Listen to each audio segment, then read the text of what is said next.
ಹರೇ ಕೃಷ್ಣ. ಎಲ್ಲರಿಗೂ ಸ್ವಾಗತ. ಶ್ರೀಮದ್ ಭಾಗವತಂ 3ನೇ ಸ್ಕಂದ 23ನೇ ಅಧ್ಯಾಯ ಶ್ಲೋಕ 22 31.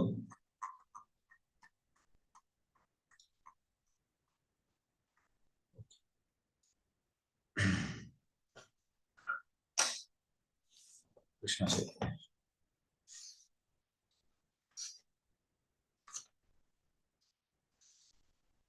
ಶ್ಲೋಕ 22.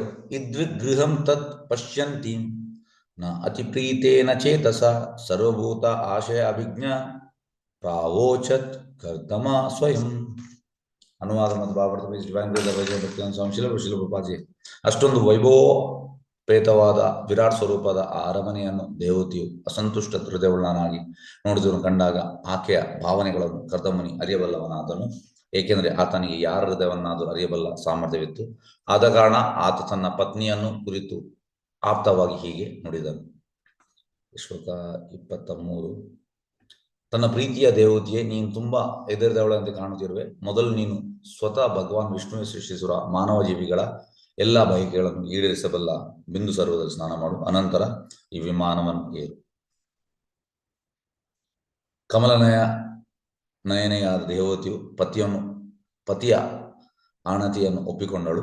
ಮಲಿನ ವಸ್ತ್ರಗಳು ಮತ್ತು ಜಡೆಗಟ್ಟಿದ ಕೂದಲಿನಿಂದ ಅವಳು ಅಷ್ಟೊಂದು ಆಕರ್ಷಕವಾಗಿ ಕಾಣುತ್ತಿರಲಿಲ್ಲ. ಅವಳ ದೇಹದ ಮೇಲೆ ಮಾಲಿನ್ಯದ ದಪ್ಪ ಪದರವು ಮೆತ್ತಿಕೊಂಡಿದ್ದು, ಅವಳ ವಕ್ಷವು ಬಣ್ಣಗೆಟ್ಟಿತ್ತು. ಅವಳು ಸರಸ್ವತಿಯ ಪವಿತ್ರ ಜಲವನ್ನು ಹೊಂದಿದ್ದ ಸರೋವರದಲ್ಲಿ ಧುಮುಕಿದ್ದಳು. ಸರೋವರದಲ್ಲಿ ಇದ್ದ ಭವನವೊಂದರಲ್ಲಿ ತಾವರೆ ಹೂಗಳಂತೆ ಗಂಧವತಿಯರಾದ ಕಿಶೋರ ವಯಸ್ಸಿನ 1,000 ಕನ್ಯರನ್ನು ಅವಳು ನೋಡಿದಳು. ಅವಳನ್ನು ನೋಡಿದ ಕೂಡಲೇ ಆ ಕನ್ಯರು ತಕ್ಷಣ ಮೇಲೆದ್ದು ಕೈ ಜೋಡಿಸಿ ಹೇಳಿದರು, ನಾವು ನಿನ್ನ ದಾಸಿಯರು, ನಾವು ನಿನಗಾಗಿ ಏನು ಮಾಡಬೇಕು ಎಂಬುದನ್ನು ತಿಳಿಸು. ಆ ಕನ್ಯೆಯರು ದೇವತೆಯನ್ನು ತುಂಬಾ ಗೌರವದಿಂದ ಕಾಣುತ್ತಾ ಆಕೆಯನ್ನು ಮುಂದೆ ಕರೆತಂದರು. ಅಮೂಲ್ಯವಾದ ತೈಲ ಮತ್ತು ಲೇಪಗಳನ್ನು ಬಳಸಿ ಆಕೆಗೆ ಸ್ನಾನ ಮಾಡಿಸಿದ ಅನಂತರ ಅವರು ಅವಳಿಗೆ ಸೊಗಸಾದ ನವೀನವಾದ ಮತ್ತು ನಿರ್ಮಲವಾದ ವಸ್ತ್ರಗಳನ್ನು ಉಡುವುದಕ್ಕೆ ನೀಡಿದರು. ಆಮೇಲೆ ಅವರು ಪ್ರಜ್ವಲಿಸುವಂತಹ ಉತ್ಕೃಷ್ಟವಾದ ಮತ್ತು ಅಮೂಲ್ಯವಾದ ರತ್ನಾಭರಣಗಳಿಂದ ಆಕೆಯನ್ನು ಶೃಂಗರಿಸಿದರು. ಅನಂತರ ಅವರು ಆಕೆಗೆ ಸರ್ವಗುಣ ಸಂಪನ್ನವಾದ ಆಹಾರವನ್ನು ಆಸವ ಎಂಬ ಮತ್ತೇರಿಸುವ ಸಿಹಿಯಾದ ಪೇಯವನ್ನು ನೀಡಿದರು. ಅನಂತರ ದರ್ಪಣವೊಂದರಲ್ಲಿ ಆಕೆಗೆ ತನ್ನದೇ ಪ್ರತಿಮೆಯನ್ನು ನೋಡಿಕೊಂಡಳು. ಅವಳ ದೇಹವು ಸಂಪೂರ್ಣವಾಗಿ ಮಾಲಿನ್ಯ ಮುಕ್ತವಾಗಿತ್ತು. ಪುಷ್ಪಹಾರದಿಂದ ಅವಳು ಶೋಭಿತಳಾಗಿದ್ದಳು. ನಿರ್ಮಲವಾದ ವಸ್ತ್ರಗಳನ್ನು ಧರಿಸಿದವಳಾಗಿ ಮಂಗಳಕರ ತಿಲಕ ಚಿಹ್ನೆಗಳಿಂದ ಅಲಂಕೃತಳಾಗಿ ದಾಸಿಯರಿಂದ ತುಂಬಾ ಗೌರವಪೂರ್ವವಾಗಿ ಅವಳು ಸೇವಿತಳಾದಳು. ತಲೆಯನ್ನು ಒಳಗೊಂಡಂತೆ ಆಕೆಯ ಇಡೀ ದೇಹವು ಸ್ನಾನ ಮಾಡಿಸಿ ಆಭರಣದಿಂದ ಅವಳನ್ನು ಸಂಪೂರ್ಣವಾಗಿ ಅಲಂಕರಿಸಲಾಗಿತ್ತು. ಪದಕವುಳ್ಳ ವಿಶೇಷವಾದ ಹಾರವನ್ನು ಅವಳು ಧರಿಸಿದಳು. ಅವಳ ಕೈಯಲ್ಲಿ ಖಡ್ಗಗಳಿದ್ದವು, ಕಾಲುಗಳಲ್ಲಿ ಕಿಣಿಕಿಣಿಸುವ ಸುವರ್ಣ ನೂಪುರಗಳಿದ್ದವು. ಹರೇ ಕೃಷ್ಣ. ಈಗ ಇಲ್ಲಿ ನಾವು ತುಂಬಾ ವಿಷಯಗಳುಂಟು, ಒಂದೊಂದಾಗಿ ನಾವು ನೋಡುವ ಎಂತೆಲ್ಲ ಅಂತ.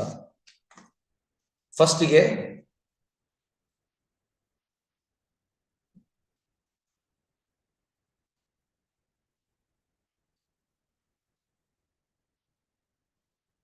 ಇಲ್ಲಿ ಕರ್ದಮುನಿ ದೊಡ್ಡ ಅರಣ್ಯನ್ನು ಸೃಷ್ಟಿ ಮಾಡ್ತಾನೆ. ಆದ್ರೆ ದೇವತೆಗೆ ಅದರ ಮೇಲೆ ಆಕರ್ಷಣೆ ಇಲ್ಲ.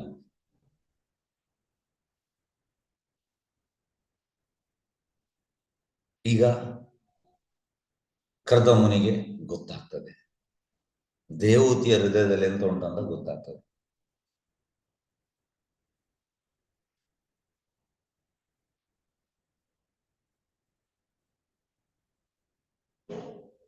ಇಲ್ಲಿ ಪ್ರಭುಪಾದೊಂದು ಅನುವಾದದಲ್ಲಿ ಹೇಳಿದ ನೋಡಿ, ತುಂಬಾ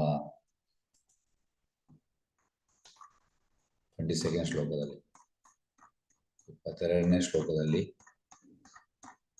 ಪ್ರಭುಪಾದ ಅಂತ ಹೇಳುವಂಥದ್ದು, ಅಸಂತುಷ್ಟ ಹೃದಯ, ಅವಳ ಈಗ ಹೃದಯ ಅಸಂತುಷ್ಟ ನೋಡುತ್ತಿರೋದನ್ನು ಕಂಡಾಗ ಆಕೆಯ ಭಾವನೆಗಳನ್ನು ಕರ್ದಮುನಿ ಅರಿಯಬಲ್ಲವನಾದ. ಯಾಕೆ ಯಾಕೆ ಏಕೆಂದ್ರೆ ಆತನಿಗೆ ಯಾರ ಹೃದಯವನ್ನಾದರೂ ಅರಿಯಬಲ್ಲ ಸಾಮರ್ಥ್ಯವಿತ್ತು. ನೋಡಿ, ಅಡ್ವಾನ್ಸ್ ಡಿವೋಟಿ ಈ ಕ್ಯಾನ್ ಅಂಡರ್ಸ್ಟ್ಯಾಂಡ್ ಇನ್ನೊಬ್ಬನ ಹೃದಯದಲ್ಲಿ ಎಂತ ಉಂಟಂತ ಗೊತ್ತಾಗ್ತದೆ. ಕರ್ದಮೂನ್ ಇಸ್ ವೆರಿ ಅಡ್ವಾನ್ಸ್ಡ್, ತುಂಬಾ ಅಡ್ವಾನ್ಸ್ಡ್. ಹಾಗಾಗಿ ಈಗ ದೇವೂತಿಯ ಹೃದಯದಲ್ಲಿ ಎಂತ ಉಂಟು ಗೊತ್ತಾಯ್ತು. ಯಾರಿಗೆ? ಕರ್ದಮನಿಗೆ. ಕರ್ದಮನಿಗೆ ಗೊತ್ತಾಯ್ತು. ಈಗ ಅವಳಿಗೆ ಅರಮನೆ ಸೃಷ್ಟಿಯಾಗಿದೆ, ಆದ್ರೆ ಆಸಕ್ತಿ ಇಲ್ಲ. ಈಗ ಸಪೋಸ್ ನಮ್ಗೀಗ ನೋಡಿ, ನಾವೀಗ ದೇವತಿಯ ಪೊಸಿಷನ್ ಅಲ್ಲಿ ನಾವಿದ್ದೇವೆ, ಅರಮನೆ ನಮಗೆ ಸೃಷ್ಟಿಯಾಯಿತು, ನಾವು ಹೇಗಿರ್ತೇವೆ? ಎಸ್, ಅನ್ಮ್ಯೂಟ್ ಮಾಡಿದ್ದೇನೆ, ಹೇಳ್ಬೋದು. Open unmute. ಸಾಧಾರಣವಾದ ಉಡುಗೆ ತೊಡುಗೆಯಲ್ಲಿ ಇರ್ತೇವೆ ನಾವು. ಖುಷಿಯಾಗಿರ್ತೇವೆ ಪ್ರಭುಜಿ. ಖುಷಿಯಾಗಿರ್ತೇವೆ. ಖುಷಿಯಾಗಿ ಬಿಡ್ತದೆ ಪ್ರಭುಜಿ. ಖುಷಿಯಾಗಿ ಬಿಡ್ತೇವೆ. ಅರಮನೆ ಸಿಕ್ತು ಅಂತ ಖುಷಿ ಆಗ್ಬಿಡುತ್ತೆ. ಅರಮನೆ ಸಿಕ್ತ ಅಂತ ಖುಷಿ ಆಗ್ತದೆ. ಬೇರೆ ಹೇಳಿಕೊಂಡು ಬರ್ತೇವೆ. ಹೇಳಿಕೊಂಡು ಬರ್ತೇವೆ. ಎಂತ ಹೇಳಿಕೊಂಡು ಬರ್ತೇವೆ ಎಲ್ಲರ ಹತ್ರ. ಹೇಳಿಕೊಂಡು ಬರ್ತೇವೆ. Very good. ಅರಮನೆ ಅರಮನೆ ಅರಮನೆ ಅಂತ. ಓಕೆ, ಅಹಂಕಾರ ಬಂದ್ಬಿಡುತ್ತೆ ಪ್ರಭುಜಿ. ಅಹಂಕಾರ ಬರ್ತದೆ. ಮತ್ತೆ ಬೇರೆ ಎಲ್ಲಾರ್ನು ಕರೆದು ತೋರಿಸ್ತೀವಿ ನಮ್ದು ಅರಮನೆ. ನಾವು ಗೃಹ ಪ್ರವೇಶ ಮಾಡ್ತೇವೆ ಎಲ್ಲರನ್ನು ಕರೆದು. ಓಕೆ, ಬನ್ನಿ ಬನ್ನಿ ಗೃಹ ಪ್ರವೇಶಕ್ಕೆ ಬನ್ನಿ ಅಂತ. ಓಕೆ, ಮತ್ತೆ ಬೇರೆ ಹೇಳಿ, ನಿಮ್ಮ ನಿಮ್ಮ ಮನಸ್ಸಲ್ಲಿ ಎಂತೆಲ್ಲ ಉಂಟು ಹೇಳಿ. ಎಂತ ಮಾಡ್ತೇವೆ ನಾವೀಗ? ನಮ್ಗೆ ಅಂತ ಅರಮನೆ ಸಿಕ್ಕಿದ್ರೆ ದೊಡ್ಡಸ್ತಿಗೆ ತೋರಿಸ್ತೀವಿ, ದೊಡ್ಡಸ್ತಿಗೆ ತೋರಿಸ್ತೇವೆ. ಬೇರೆ ಸೋಂಬೇರಿತನ ಬರುತ್ತೆ. ಸೋಂಬೇರಿತನ ಬರುತ್ತೆ. ಸೋಂಬೇರಿತನ ಬರ್ತದೆ. ಮತ್ತೆ ಬೇರೆ ಉಳಿದವ್ರು ಯಾರು ಮಾತಾಡುದಿಲ್ಲ? ನಾವೇ ದೇವರ ಅನ್ಕೋತೀವಿ. ನಾವೇ ದೇವರನ್ನು ಅನ್ಕೊಳ್ತೇವೆ. ಬೇರೆ ದೇವ್ರನ್ನ ಮರಿತೀವಿ ಪ್ರಭುಜಿ. ದೇವರನ್ನು ಮರೀತೇವೆ. ಬೇರೆ ನಮಗಿಂತ ಬೇರೆ ಯಾರೂ ಇಲ್ಲ, ನಾವೇ ದೊಡ್ಡವರು. ಭಕ್ತರಾದ್ರೆ ಇದೆಲ್ಲ ಭಗವಂತನ ಕೃಪೆಯಿಂದ ಬಂದಿದೆ ಅಂತ ತಿಳ್ಕೊಳ್ತಾರೆ. ಭಕ್ತ. Okay, S. ಕೃಷ್ಣ ಪ್ರಭುಜಿ, ಇದೆಲ್ಲ ನಾನೇ ಮಾಡಿದೆ ನಂದೇ ಅಂತ ಅವ್ರು ಹೇಳ್ತಾರೆ. ಅಹಂ ಬರುತ್ತೆ ಪ್ರಭುಜಿ. ಅಹಂ ಬರ್ತದೆ. ಓಕೆ, ಎಸ್, ಧನ್ಯವಾದಗಳು ಧನ್ಯವಾದಗಳು. ಎಸ್, ಈಗ ನೋಡಿ, ದೇವತಿಗೆ ಎಂತ ಆಯ್ತು? ದೇವತಿಗೆ ಅಹಂ ಇರ್ಲಿಲ್ಲ. ದೇವತಿಗೆ ಅಹಂ ಇರ್ಲಿಲ್ಲ. ಅವಳಿಗೆ ಆ ಒಂದು ಅರಮನೆಯ ಅಪಿಯರೆನ್ಸ್ ನೋಡಿ ಅವಳಿಗೆ ಇಷ್ಟ ಆಗ್ಲಿಲ್ಲ. ಇದು ಕರ್ದಮುನಿಗೆ ಗೊತ್ತಾಯ್ತು. ಯಾಕೆಂದ್ರೆ ಕರ್ದಮುನಿಗೆ ಈಸ್ ಅಡ್ವಾನ್ಸ್ ಡಿವೋಟಿ.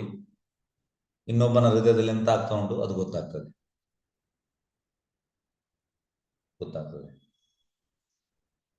ಈಗ ನೆಕ್ಸ್ಟ್ ಎಂತ ನೋಡುವ.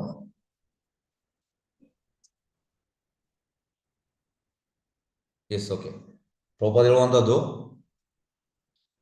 ಈಗ ಆಕ್ಚುಲಿ ದೇವಹೂತಿ ರಾಜನ ಮಗಳು, ಸ್ವಯಂ ವುಮನ್ ಇಸ್ ಅ ಕಿಂಗ್. ಹಾಗೆ ಇದನ್ನೆಲ್ಲ ನೋಡಿದಾಳ ಅವಳು. ಅವಳಿಗೆ ಅದು ಹೊಸತಲ್ಲ. ಅವಳು ಇದ್ದದೇ ಅದರಲ್ಲಿ ಬಂಗಾರ ತಟ್ಟೆಯಲ್ಲಿ ಊಟ ಮಾಡ್ತಿದ್ದಾಳು. ಯಾವಾಗ? ಮದುವೆ ಆಗುವ ಮುಂಚೆ. ಈಗ ಮದುವೆ ಆದ ಮೇಲೆ ಅವಳ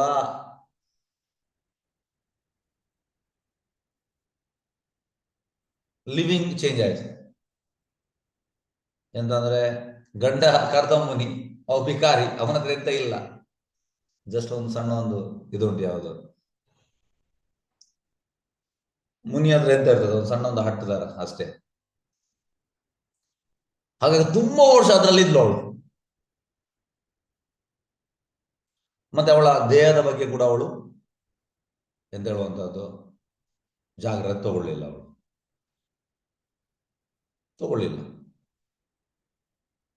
ಹಾಗೆ ಈಗ ಎಂತ ಆಯ್ತು ಅಂದ್ರೆ, ಅವಳ ದೇಹದಲ್ಲಿ ತುಂಬಾ ಕೊಳಕಿತ್ತಂತೆ. ಮತ್ತೆ ಅವಳ ಬಟ್ಟೆ ಕೂಡ ಚಂದ ಇರಲಿಲ್ಲ.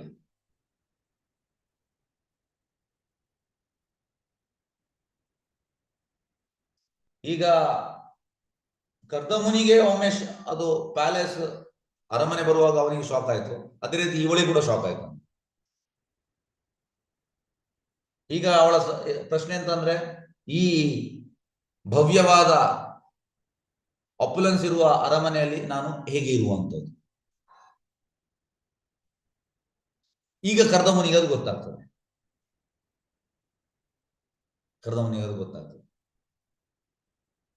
ನೆಕ್ಸ್ಟ್ ಕರ್ದಮುನಿ ಹೇಳುವಂತದ್ದು ದೇವತೆಗೆ, ನನ್ನ ಪ್ರೀತಿಯ ದೇವತೆಗೆ, ನೀನು ತುಂಬಾ ಹೆದರಿ ಹೋಗಿದ್ದೀಯ. ಈಗ ನೀನೆಂತ ಮಾಡು, ಹೋಗಿ ಬಿಂದು ಸರೋವರದಲ್ಲಿ ಸ್ನಾನ ಮಾಡಿ ಬಾ. ಯಾಕೆಂದ್ರೆ ಬಿಂದು ಸರೋವರ ವಿಷ್ಣು ಕ್ರಿಯೇಟ್ ಮಾಡಿದ್ದು, ಅಲ್ಲಿ ಹೋಗಿ ಸ್ನಾನ ಮಾಡಿ ಬಾ. ಮತ್ತೆ ಈ ವಿಮಾನದಲ್ಲಿ ಕೂತ್ಕೊಳ್ಳೋ ಅಂತ ಹೇಳ್ತಾನೆ. ಪ್ರಭುಪಾದ ಭಾವಾರ್ಥದಲ್ಲಿ ಹೇಳುವಂಥದ್ದು, ಈಗ ನಾವು ಮಾಯಾಪುರಿಗೆ ಹೋಗ್ತೇವೆ, ವೃಂದಾವನಕ್ಕೆ ಹೋಗ್ತೇವೆ, ತೀರ್ಥ ಸ್ಥಳಕ್ಕೆ, ಮತ್ತೆ ಎಲ್ಲಿ ಬದ್ರಿನಾಥಿಗೆ ಹೋಗ್ತೇವೆ, ಅಲ್ಲಿ ಎಲ್ಲ ನಾವು ಸ್ನಾನ ಮಾಡ್ತೇವೆ, ಗಂಗೋತ್ರಿ ಯಮುನೋತ್ರಿ. ಯಾಕೆ ಮಾಡುವಂಥದ್ದು? ಯಾಕೆಂದ್ರೆ ಅದು ತುಂಬಾ ಪ್ಯೂರ್, ನಮ್ಮ ಕೊಳಕೆ ಎಲ್ಲ ಹೋಗ್ತದೆ. ಅಂದ್ರೆ ಕೊಳಕು ಹೋಗಿ ನಮ್ದು ಸಮಸ್ಯೆ ಅಂತಂದ್ರೆ ವಾಪಸ್ ನಾವು ಕೊಳಕಿಗೆ ಬರ್ತೇವೆ, ಅದು ನಮ್ಮ ಸಮಸ್ಯೆ. ಅಲ್ಲಿ ಸ್ನಾನ ಮಾಡಿದ ಕೊಳಕು ಹೋಗ್ತದೆ, ಮತ್ತೆ ನಾವು ಒಳ್ಳೆ ಜಾಗದಲ್ಲಿ ಇರ್ಬೇಕು. ನಾವು ಸ್ನಾನ ಮಾಡಿ ಬಂದು ವಾಪಸ್ ಕೊಳಕಿಗೆ ಬರುವಂಥದ್ದು, ಹಾಗಾಗಿ ವಾಪಸ್ ಕೊಳಕಾಗ್ತದೆ, ಮತ್ತೆ ವಾಪಸ್ ಹೋಗ್ತೇವೆ, ಕೊಳಕು ಹೋಗ್ತದೆ, ವಾಪಸ್ ಕೊಳಕಾಗ್ತದೆ. ಹಾಗೆ ಇದು ನಮ್ಮ ಸಮಸ್ಯೆ. ಯಾಕೆಂದ್ರೆ ಅದು ಪ್ಯೂರ್ ಉಂಟು, ಅದ್ರದ್ದೇನು ಸಮಸ್ಯೆ ಅಲ್ಲ, ನಮ್ದು ಸಮಸ್ಯೆ. ಹಾಗೆ ಹೋಗ್ತಾರೆ ಎಲ್ಲಿಗೆ? ತೀರ್ಥ ಸ್ಥಳಕ್ಕೆ. ಈಗ ನಾನು 2016 ವೃಂದಾವನಕ್ಕೆ ಹೋಗಿದೆ. ಫಸ್ಟಿಗೆ ಯಮುನಾದಲ್ಲಿ ಸ್ನಾನ ಮಾಡಿದೆ, ವೃಂದಾವನ, ಓಕೆ, ಎಸ್, ವೃಂದಾವನದಿಂದ ಮತ್ತೆ ಪ್ರಯಾಗಿಗೆ ಹೋದೆ. ಈ ಸಲ ಪ್ರಯಾಗಲ್ಲಿ ಕುಂಭಮೇಳ ಇರಬೇಕು, ಓಕೆ, ಎಸ್, ಪ್ರಯಾಗ. ಮತ್ತೆ ಅಲ್ಲಿಂದ ಕಾಶಿ ಹೋದೆ, ಕಾಶಿಯಲ್ಲಿ ಸ್ನಾನ ಮಾಡಿದೆ. ಕಾಶಿಯಿಂದ ಗಯಾ ಹೋದೆ, ಗಯಲ್ಲಿ ಕೂಡ ಸ್ನಾನ ಮಾಡಿದೆ. ಈ ರೀತಿ ಹಾಗೆ ತೀರ್ಥಗಳಿಗೆ ಹೋಗ್ತಾರೆ ಸ್ನಾನ ಮಾಡ್ಲಿಕ್ಕೆ, ಹೇಗೆ ನಾವು ಪ್ಯೂರಿಫೈ ಆಗ್ತೇವೆ. ಪ್ರಭುಪಾದನೇ ಹೇಳುವಂಥದ್ದು, ಭಾವಾರ್ಥದಲ್ಲಿ ಹೇಳ್ತಾರೆ, ಪ್ರಯಾಗದಲ್ಲಿ ಸ್ನಾನ ಮಾಡುವಂಥದ್ದು, ಯಮುನಾದಲ್ಲಿ ಸ್ನಾನ ಮಾಡುವಂಥದ್ದು, ಗಂಗಾದಲ್ಲಿ ಸ್ನಾನ ಮಾಡುವಂಥದ್ದು, ಇದೆಲ್ಲ ಹೇಳ್ತಾರೆ. ಅದೇ ರೀತಿ ಕರ್ದಮ್ ಕೂಡ ಅಡ್ವೈಸ್ ಮಾಡುವಂಥದ್ದು, ನೀನು ಹೋಗಿ ಬಿಂದು ಸರೋವರದಲ್ಲಿ ಸ್ನಾನ ಮಾಡಿ ಬಾ, ಕೊಳಕುಂಟು ತುಂಬಾ. ಈಗ ನೋಡಿ, ಇಲ್ಲಿ ಒಂದು ಮುಖ್ಯವಾದ ಪಾಯಿಂಟ್, ಇದು ತುಂಬಾ ಮುಖ್ಯ. Unless and until we have dirt both outside and inside, Krishna will not sit. Krishna will not bless. ಹಾಗಾಗಿ ಶುಚಿತ್ವ ತುಂಬಾ ಮುಖ್ಯ. ಕೃಷ್ಣ ಪ್ರಜ್ಞೆಯಲ್ಲಿ ಶುಚಿತ್ವ ತುಂಬಾ ಮುಖ್ಯ, ತುಂಬಾ ಮುಖ್ಯ. ಶುಚಿ ಇರ್ಬೇಕು, ಶುಚಿ. ಇಲ್ಲಿ ಕೂಡ ನೋಡಿ, ದೇವತಿಗೆ ಫಸ್ಟ್ ಇನ್ಸ್ಟ್ರಕ್ಷನ್ ಅಂತ ಕೊಡುವಂತದ್ದು, ನೀನು ಬಿಂದು ಸರೋವರದಲ್ಲಿ ಸ್ನಾನ ಮಾಡಿ ಬಾ. ಈಗ ದೇವತಿಯನ್ನು ನಾವು ಕಂಪೇರ್ ಮಾಡ್ಲಿಕ್ಕಿಲ್ಲ, ಶಿ ಇಸ್ ಎಲಿವೇಟೆಡ್ ಡಿವೋಟಿ, ಅದು ಬೇರೆ ವಿಷಯ. ಬಟ್ ಸ್ಟಿಲ್ ಇದು ಎಂತಂದ್ರೆ ಎಕ್ಸಾಂಪಲ್. ಇದರಿಂದ ನಾವು ಎಂತ ಕಲಿಬೇಕಂದ್ರೆ, ಭಕ್ತ ಅಂದ್ರೆ ಆಲ್ವೇಸ್ ಈ ಶುಡ್ ಬಿ ಶುಚಿ. ಯಾವಾಗ cleanliness is next to godliness.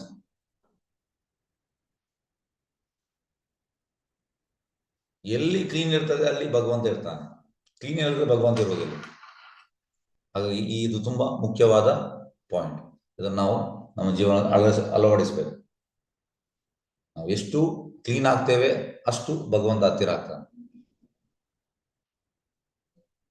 ನಾವು ಎಂತ ಹೇಳುವ, ಕೊಳಕಂದ್ರೆ ತಮೋಗುಣ, ಕೊಳಕಂದ್ರೆ ತಮೋಗುಣ. ನಾವು ಕೊಳಕಿಂದ ಆಚೆ ಬರ್ಬೇಕು, ತಮೋಗುಣದಿಂದ ಆಚೆ ಬರ್ಬೇಕು. ಹಾಗೆ ಶುಚಿತ್ವವನ್ನು ನಾವು ಮೇಂಟೈನ್ ಮಾಡ್ಬೇಕು. ಇಲ್ಲಿ ಅದನ್ನೇ ಹೇಳುವಂಥದ್ದು ಕರ್ದಮುನಿ, ನೀನು ಹೋಗಿ ಆ ಬಿಂದು ಸರೋವರದಲ್ಲಿ ಸ್ನಾನ ಮಾಡಿ ಬಾ, ಮತ್ತೆ ನಿನ್ನ ಆ ಬ್ಯೂಟಿ ವಾಪಸ್ ಬರ್ತದೆ. ಎಸ್, ನೆಕ್ಸ್ಟ್ ಶ್ಲೋಕ 24 ಈಗ ದೇವತಿ ಅಂತ ಮಾಡ್ತಾಳೆ, ಗಂಡನ ಮಾತನ್ನು ಕೇಳ್ತಾಳೆ. ಅದಕ್ಕೆ ಒಬ್ಜೆಕ್ಷನ್ ಹಾಕುವುದಿಲ್ಲ.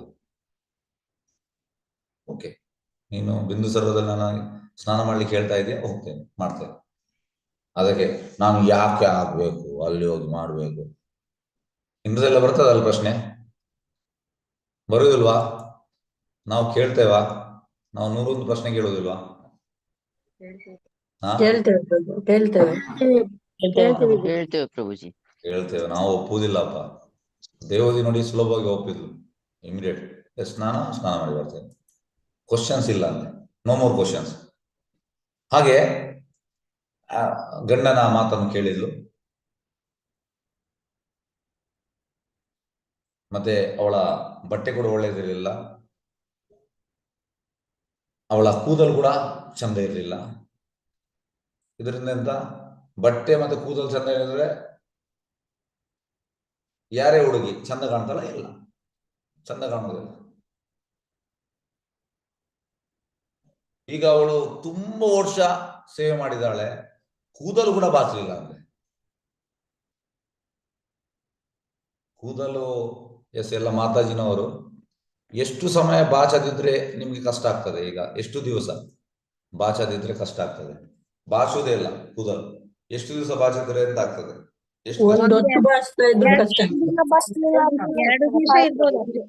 2 ದಿವಸ ಬಾಚದಿದ್ರೆ ಕಷ್ಟ ಆಗ್ಬಿಡುತ್ತೆ. ಕಷ್ಟ ಆಗ್ತದೆ.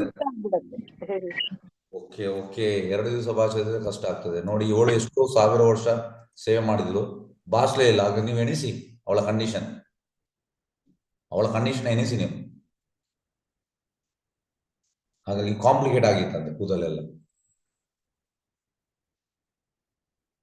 ಇದ್ರ ಅರ್ಥ ಎಂತಂದ್ರೆ ಅವಳ ದೇಹ ಮತ್ತು ಅವಳ ಕೂದಲು ಕಂಪ್ಲೀಟ್ ನೆಗ್ಲೆಕ್ಟ್ ಮಾಡಿದ್ಲು. ಯಾಕೆ? She was busy in serving. ಈಗ ಕೆಲಸ ನಾವು ಕೂಡ ನೆಗ್ಲೆಕ್ಟ್ ಮಾಡ್ತೇವೆ, ಅದು ನಾವು we are not busy in serving, we are busy in something. ಇಲ್ಲಿ ದೇವತಿ ಅಂತಂದ್ರೆ ಟೋಟಲ್ ನೆಗ್ಲೆಕ್ಟ್ ಮಾಡಿದ್ಲು, ಆದ್ರೆ she was busy in serving her husband, ಕರ್ತಮ್ಮನು ಟೋಟಲ್ ಮಗ್ನ ಆಗಿದ್ಲು.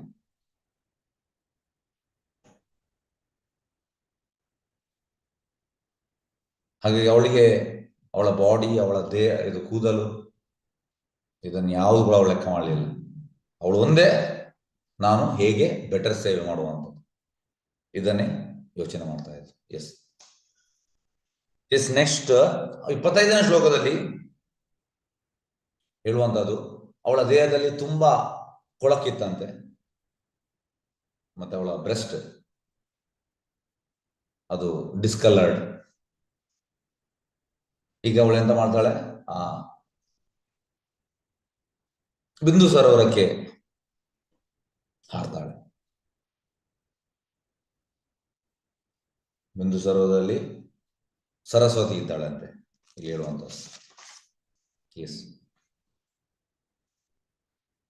ಈಗ ಅವಳು ಆ ಸರೋವರಕ್ಕೆ ಜಿಗಿತಾಳೆ. ಅಲ್ಲಿ ಎಂತ ಆಗ್ತದೆ ಅಂದ್ರೆ 1000 ಹುಡುಗಿಯರು ಇರ್ತಾರಂತೆ. 1000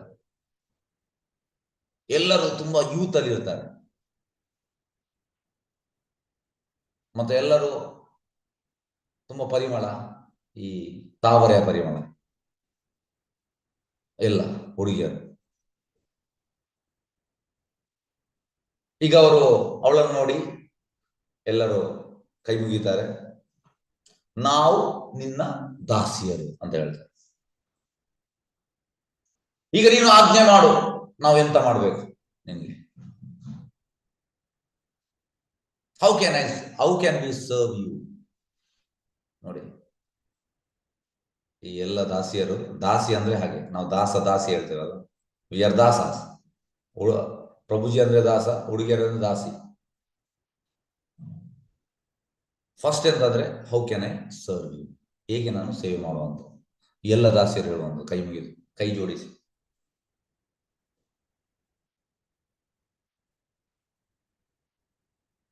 ಹಾಗಾಗಿ ನೋಡಿ, ಇನಿಷಿಯಲ್ ಆಗಿ ಇವಳಿಗೆ ಯೋಚನೆ ಮಾಡ್ತಾ ಇದ್ಲು, ನಾನು ಎಂತ ಮಾಡೋದು ಅರಮನೆಯಲ್ಲಿ.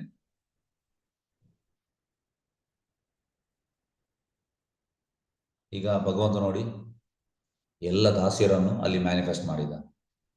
ಭಗವಂತನಿಗೆ ಯಾವ ಟೈಮ್ ಎಂತೆಲ್ಲ ಮಾಡ್ಬೇಕು ಎಲ್ಲ ಗೊತ್ತುಂಟು. ಆ ಟೈಮ್ಗೆ ಸಂದರ್ಭಕ್ಕೆ ತಕ್ಕ ಹಾಗೆ ಎಲ್ಲ ವ್ಯವಸ್ಥೆ ಮಾಡ್ತಾನೆ. ನಮ್ಗೆ ಭಗವಂತನ ಮೇಲೆ ವಿಶ್ವಾಸ ಇರಬೇಕು. ಈಗ ನಮ್ಮ ಕೊರತೆ ಅಂತಂದ್ರೆ ಭಗವಂತನ ಮೇಲೆ ವಿಶ್ವಾಸ ಇಲ್ಲ, ಉಳಿದದೆಲ್ಲ ಉಂಟು. ಭಗವಂತ ಮಾಡ್ತಾನೆ, ಆ ಟೈಮಿಗೆ ತಕ್ಕ ಹಾಗೆ ಮಾಡ್ತಾನೆ. ಹಾಗೆ ಇಲ್ಲಿ ಈ 1000 ದಾಸಿಯರನ್ನು ಕರೆದ ಭಗವಂತ ಆ ಸರೋವರದಲ್ಲಿ. ಹಾಗೆ ಈಗ ಅವರೆಲ್ಲ ಕೈ ಜೋಡಿಸಿ ದೇವತೆ ಹೇಳುವಂಥದ್ದು, ನಾವು ನಿನ್ನ ದಾಸಿಯರು, ನಾವು ಎಂತ ಸೇವೆ ಮಾಡಬೇಕು. ಮತ್ತೆ ನೆಕ್ಸ್ಟ್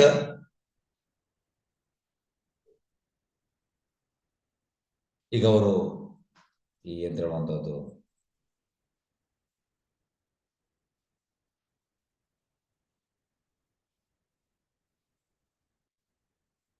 ಅದಕ್ಕೆ ವರ್ಡ್ ಇದು ಆಯಿಂಟ್ಮೆಂಟ್ ಮತ್ತೆ ಎಣ್ಣೆ, ಆಯಿಲ್ಸ್, ಇದರಿಂದ ಸ್ನಾನ ಮಾಡಿಸ್ತಾರೆ, ಇದು ಹಾಕ್ತಾರೆ ಯೂಶ್ವಲಿ ಎಂತ ಹೇಳುವಂಥದ್ದು. ಈಗ ನಾನು ಮೊನ್ನೆ ಇಲ್ಲಿಗೆ ಹೋಗಿದ್ದೆ, ಎಲ್ಲಿಗೆ, ಗಲ್ಫಿಗೆ ಹೋಗಿದ್ದೆ 18 ದಿವಸ. ಬಂದ ಕೂಡಲೇ 31st ಆಗ್ಲಿಲ್ಲ, 30th ಬಂದದ್ದು, 31st ಕಾರ್ಯಕ್ರಮ ಇತ್ತು. ಫಸ್ಟಿಗೆ ಎಂತ ಮಾಡಿದ ಅಂದ್ರೆ ಪೂರ್ತಿ ದೇಹಕ್ಕೆ ಆಯಿಲ್ ಹಾಕಿದ್ರು. ಯಾಕೆಂದ್ರೆ ಅಲ್ಲಿದು ನೀರು ಕೂಡ ನಮಗೆ ಸೆಟ್ ಆಗುದಿಲ್ಲ, ಅಂದ್ರೆ ಇಲ್ಲಿದು ಬೇರೆ ನೀರು, ಅಲ್ಲಿದು ಬೇರೆ ನೀರು. ಹಾಗೆ ಪೂರ್ತಿ ದೇಹಕ್ಕೆ ಒಮ್ಮೆ ಆಯಿಲ್ ಹಾಕುವಾಗ ನಿಮಗೆ ತುಂಬಾ ರಿಲೀಫ್ ಸಿಗ್ತದೆ, ತುಂಬಾ ರಿಲೀಫ್. ಇದು ಅಂತ ಹೇಳುವಂಥದ್ದು ತುಂಬಾ ಸೈಂಟಿಫಿಕ್, ನೀವು ಬೇಕಿದ್ರೆ ನೀವು ಮಾಡಿ ನೋಡಿ, ತುಂಬಾ ರಿಲೀಫ್. ಎಂತ ಗ್ಲೋ ಇದ್ರು ಕೂಡ ಹೋಗ್ತದೆ ಒಮ್ಮೆ ಫುಲ್ ಬಾಡಿಗೆ ಎಣ್ಣೆ ಹಾಕುವಾಗ. ಹಾಗಾಗಿ ಇಲ್ಲಿ ಕೂಡ ಎಂತಾಯ್ತು, ವ್ಯಾಲ್ಯೂಯಬಲ್ ಆಯಿಲ್ಸ್ ಎಲ್ಲ ಹಾಕ್ತಾರೆ, ಆಯಿಂಟ್ಮೆಂಟ್ಸ್ ಎಲ್ಲ ಹಾಕ್ತಾರೆ.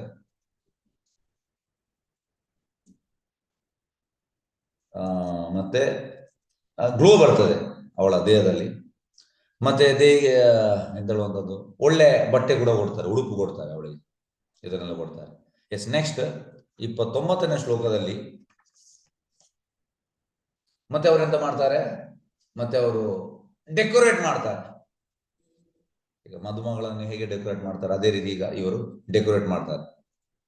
ಡೆಕೋರೇಟ್ ಮಾಡೋದಂದ್ರೆ ತುಂಬಾ ಈ ವ್ಯಾಲ್ಯೂಯಬಲ್ ಎಲ್ಲ ಎಂತ ಹೇಳುವ ಆರ್ನಮೆಂಟ್ಸ್, ಜ್ಯುವೆಲ್ಸ್, ಇದನ್ನೆಲ್ಲ ಹಾಕ್ತಾರೆ.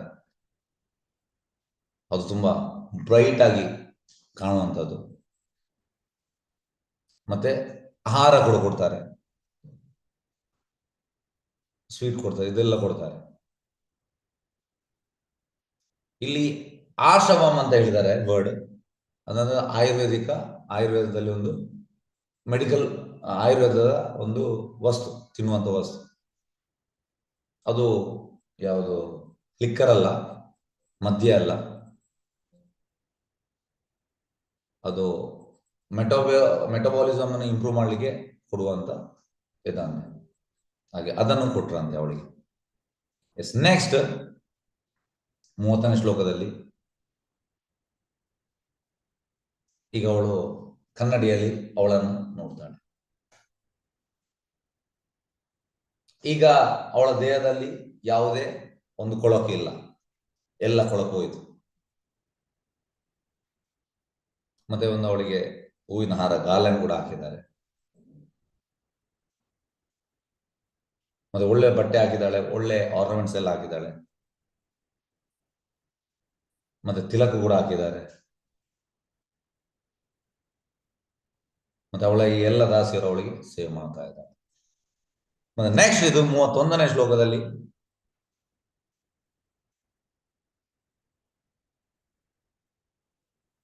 ಎಂತ ಬೇರೆ ಬೇರೆ ಆರ್ನಮೆಂಟ್ಸ್ ಹಾಕಿದ್ಲು. ಮತ್ತೆ ಈ ನೆಕ್ಲೆಸ್, ಸ್ಪೆಷಲ್ ನೆಕ್ಲೆಸ್, ಮತ್ತೆ ಲಾಕೆಟ್, ಮತ್ತೆ ಎಂತ ಹೇಳೋ ಒಂದು ಬ್ಯಾಂಗಲ್ಸ್, ಮತ್ತೆ ಕಾಲಿಗೆ ಬಂಗಾರದ ಗೆಜ್ಜ. ಹೆಚ್ಚಾಗಿ ಮುಸ್ಲಿಮ್ಸ್ನವರ ಹುಡುಗಿಯರು ಹಾಕ್ತಾರೆ, ನೀವು ನೋಡ್ಬೋದು. ಎಸ್, ಯಾರಾದ್ರೂ ಬಂಗಾರದ ಗೆಜ್ಜೆ ಉಂಟಾ? ಹರೇ ಕೃಷ್ಣ, ಯಾರತ್ರದ್ದು ಉಂಟಾ? ಇಲ್ಲ ಗುರೂಜಿ. ಇಲ್ಲ ಪ್ರಭುಜಿ, ಹಿಂದೂಗಳ ಇಲ್ಲ ಹಬ್ಬ. ಪ್ರಭುಜಿ. ಪ್ರಭುಜಿ. ಬಂಗಾರದ ಹಾಕೊಳ್ಳೋಂಗಿಲ್ವಲ್ಲ ಪ್ರಭುಜಿ. ಇಲ್ಲ ಪ್ರಭುಜಿ. Okay, S. ನೋಡಿ, ಇದ್ರೂ ಕೂಡ ಹೇಳಲಿಕ್ಕೆ ಹೆದರಿಕೆ ಆಗ್ತದೆ, ಯಾರು ಬಂದು ತೆಗಿದ್ರೆ ಅಂತ. ಓಕೆ, ಇರ್ಲಿ. ಹಾಗಾಗಿ ಇವಳು ಕಾಲಿಗೆ ಗಿಜ್ಜೆ, ಬಂಗಾರದ ಗೆಜ್ಜೆಯನ್ನು ಹಾಕಿಲ್ಲ.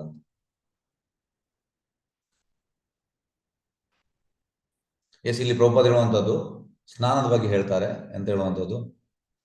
ಹುಡುಗಿಯರಿಗೆ ಅಪ್ ಟು ಇಲ್ಲಿ ತನಕ ಮಾಡ್ಬೋದಂತೆ. ಇದು ಯಾವಾಗಲೂ ಮಾಡ್ಬೇಕಂತ ಇಲ್ಲ, ಯಾಕೆಂದ್ರೆ ಕೂದಲು ತುಂಬಾ ಕಾಂಪ್ಲಿಕೇಟೆಡ್,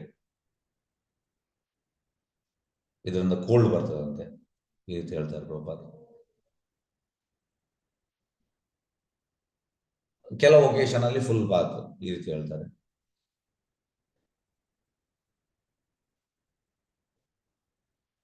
ಎಸ್, ಓಕೆ. ಎಸ್, ಆ ರೀತಿ. ಹಾಗಾಗಿ ನಾವು ಇಲ್ಲಿ ಎಂತ ತಿಳಿಬೇಕಂದ್ರೆ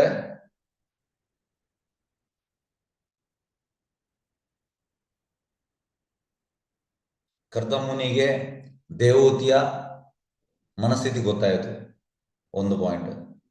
ಮತ್ತೆ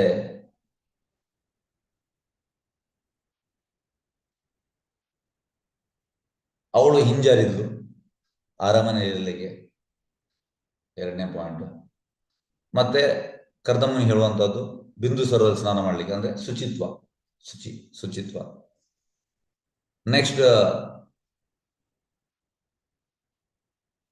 ಆ ಸ್ನಾನ ಮಾಡ್ಲಿಕ್ಕೆ ಹೋಗುವಾಗ ಅವಳಿಗೆ 1,000 ಕನ್ಯರು ಸಿಗ್ತಾರೆ. ಇದು ಭಗವಂತನ ವ್ಯವಸ್ಥೆ. ಮತ್ತೆ ಅವರು ಚಂದ ರೀತಿಯಲ್ಲಿ ಅವಳಿಗೆ ಎಲ್ಲ ಶೃಂಗಾರ ಮಾಡ್ತಾರೆ. ಎಸ್, ಹರೇ ಕೃಷ್ಣ. ಎಸ್, ಹರೇ ಕೃಷ್ಣ. ನಾವು ಇಲ್ಲಿಗೆ ಮುಕ್ತಾಯ ಮಾಡುವ. ವಾಂಛಕಲ್ಪತರುಭ್ಯಶ್ಚ ಕೃಪಾ ಸಿಂಧುಭ್ಯಶ್ಚ ಪತಿತಾನಾಂ ಪಾವನೇಭ್ಯೋ ವೈಷ್ಣವೇಭ್ಯೋ